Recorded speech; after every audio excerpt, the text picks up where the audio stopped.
പിറന്നാൾ ആഘോഷം എന്ന് കേട്ടാൽ എന്തൊക്കെയാകും മനസ്സിൽ വരിക? കേക്ക് മുറിക്കൽ, പാട്ട്, ഡാൻസ്, ചെറിയൊരു ട്രിപ്പ്. ഓടി പിറന്നാൾ ആഘോഷിക്കുന്ന ആരെയെങ്കിലും കണ്ടിട്ടുണ്ടോ? നിലമ്പൂരിൽ അങ്ങനെ ഒരാളുണ്ട്, കാണാം.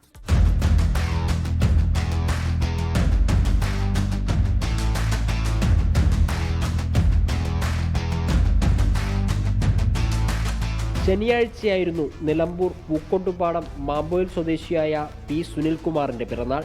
റിട്ടയർഡ് എക്സൈസ് അസിസ്റ്റന്റ് ഇൻസ്പെക്ടർ കൂടിയാണ് അദ്ദേഹം. തന്റെ 63-ാം പിറന്നാളാണ് 63 കിലോമീറ്റർ ദൂരമോടി വ്യത്യസ്തമായ രീതിയിൽ അദ്ദേഹം ആഘോഷിച്ചത്. പൂക്കോട്ടുംപാടം മുതൽ മേലാറ്റൂർ വരെയും അവിടെ നിന്ന് തിരിച്ചുമോടി. ആരോഗ്യ സംരക്ഷണമെന്ന സന്ദേശം നൽകാനാണ് പിറന്നാൾ ദിനത്തിൽ ഓടിയതെന്ന് സുനിൽകുമാർ. നമുക്കൊരു ആരോഗ്യ കൂട്ടായ്മയാണ് മെയിൻ പറയുന്നത്. ആരോഗ്യം കാത്തുസൂക്ഷിക്കാം.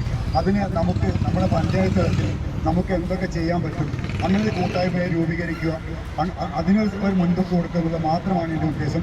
അതുകൊണ്ട് എൻ്റെ ഈ 63-ാമത്തെ ബർത്ത്ഡേ ഞാൻ ഓടി ആഘോഷിക്കുന്നു. എനിക്ക് മാത്രമല്ല, എനിക്ക് ഓടുന്നതല്ല, മറ്റുള്ളവർക്ക് ഒരു മാതൃകയാക്കുക എന്നുള്ളതിൻ്റെ ലക്ഷ്യം. പിറന്നാൾ ദിനത്തിൽ പുലർച്ചെ 1 മണിക്ക് ഓട്ടം ആരംഭിച്ചു. അമരമ്പലം ഗ്രാമപഞ്ചായത്ത് അംഗം റീന ബാബുവാണ് ഫ്ളാഗ് ഓഫ് ചെയ്തത്. രാവിലെ 8 മണിയോടെ തിരികെ പൂക്കോട്ടുംപാടത്തെത്തി.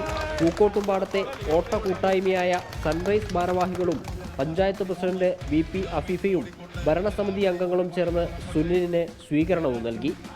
24 മലപ്പുറം. ലോകത്തെവിടെയായാലും ഏത് സമയത്തും 24 വാർത്തകളും ഓഗ്മെന്റഡ് റിയാലിറ്റി പാക്കേജുകളും എക്സ്പ്ലെയിനറുകളും വിശദമായി കാണാൻ ഞങ്ങളുടെ യൂട്യൂബ് ചാനൽ നിങ്ങൾക്ക് സബ്സ്ക്രൈബ് ചെയ്യാം.